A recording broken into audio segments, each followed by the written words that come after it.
Welcome back to Zwift Racing. Remember when I rode 4 Zwift races in 1 hour? I am never, ever, in my entire life, doing that again. That was 6 months ago, but last month I decided to try it again, and let's just say that it didn't go very well. For context, before these races my Zwift racing score was 280, so I was racing in category D. Anyway, let's take a look.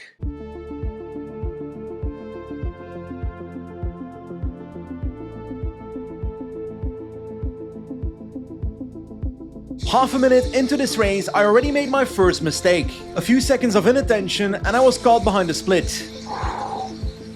Gotta get back to the wheel, come on. In a longer race, I can afford to make these mistakes, but this race was 3 kilometers long, so much wasted energy. So when I got back on, I was suffering. Honestly, I spent the rest of this race on my limit.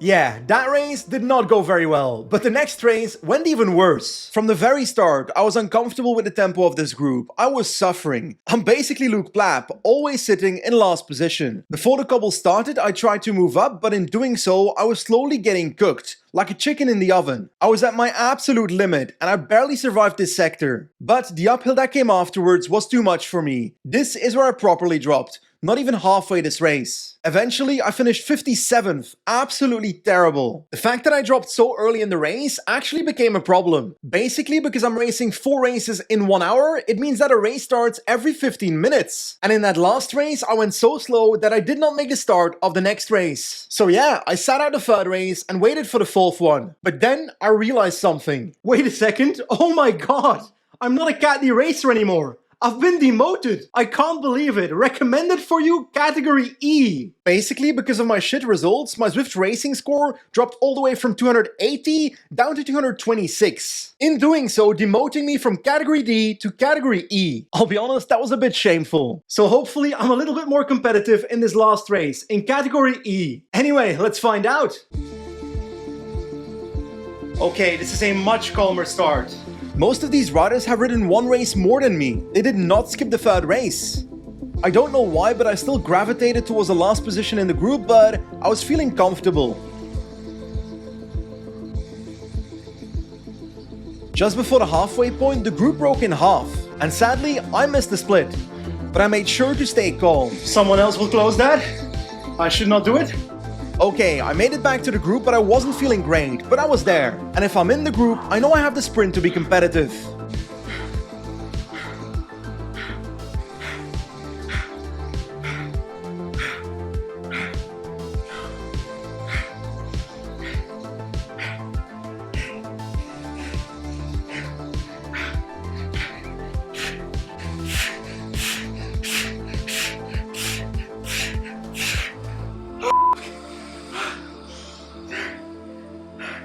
After the finish, I was completely empty, but I finished 5th. Top 5 in the end. Maybe I could have won if I played it a little bit more conservative throughout the race, but I don't know, man.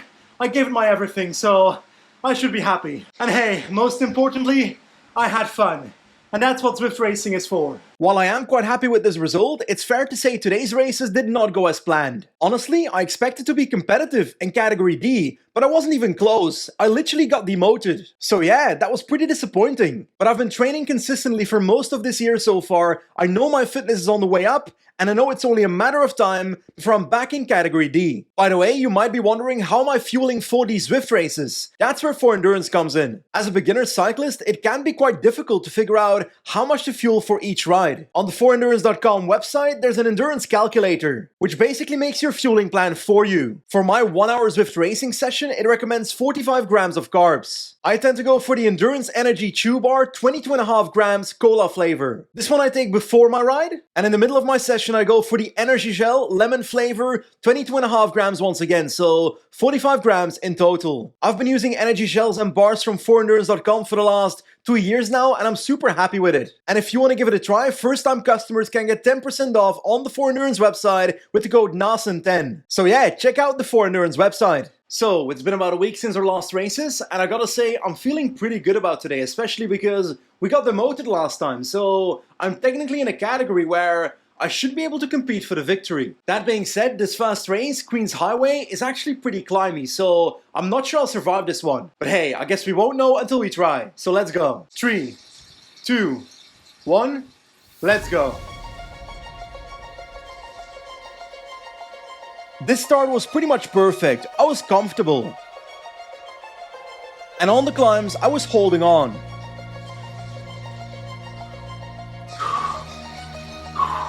I'm trying to recover. That was pretty tough for me. With 2k left, I was in a good position. I was in the group and I was still feeling okay. But this race finishes in an uphill sprint, so I wasn't sure whether I could do it. Despite that, I tightened my shoes and got ready for a sprint. But with 500 meters to go, a rider attacked, and I decided to wait for my moment.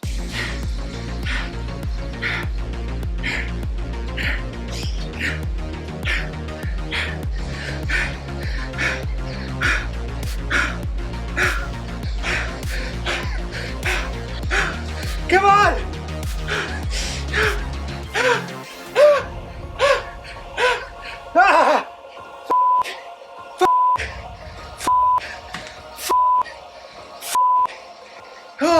At the end, I finished 4th, and I should be proud of that. But I wasn't too happy at the time. So close! But I really enjoyed it. I love that race. Genuinely. Like sure, I'm racing in category E, but that was the first time I felt like I actually have a chance of winning a tiny race. And that feeling is truly amazing. That being said, my next race did not go that well. There was a short climb at the start of this race, and I was really suffering. I was on a gap over the top, but was able to close it. But a bit later, in the descent, the group split in half. And well, I missed the split. Eventually, I finished on a sad 23rd place. There we go. Race over. Bit of a disaster, that one, I'll be honest. I must confess, the second that I dropped in that race, I basically gave up. I was saving energy for the next race. Race 3 was actually really hard, with 2 punchy climbs on the parkour. I started the first climb in P15, and despite the 10% gradients, I was able to cross the top in P10. Now my weight is bad for climbing, but it's great for descending, and I used my momentum to catch 3 riders at the foot of the second climb. I activated my invisibility power-up and went for a surprise attack. But then, out of nowhere, the gradient was 12%, and I really started to struggle. Anyway, I managed to stay in a similar position, and eventually I finished 8th. Climbing 10% gradients is definitely not my strength, but I'm actually quite happy with a top 10 result in this race because that was a properly hard race. Anyway, 3 races down, 1 to go, and the fatigue, it's here. Most of this last race was downhill, but I was completely cooked from the last race. And once again, there was a split in the group and I missed it. But this time, it was me spending energy closing it. And then, for the 4th time in this video, once again, the group split in half. And guess who missed the split? Me. Anyway, in the last 2 kilometers, I tried to panic attack across, but I failed completely. And then I nearly got dropped by the group I attacked in the first place. But somehow this group managed to close down the first group and I sprinted to a surprisingly solid 7th place.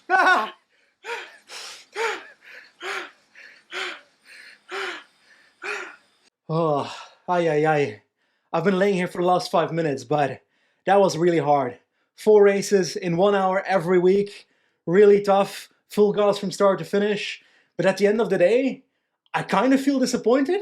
Is that weird to say? 3 top 10s out of these races, but I was hoping to get closer to the victory, you know? How about this? In 2 weeks, I'll come back, I'll ride this exact racing series on a Saturday once again, and I'm aiming for a victory. If you want to see that, drop it in the comment section below.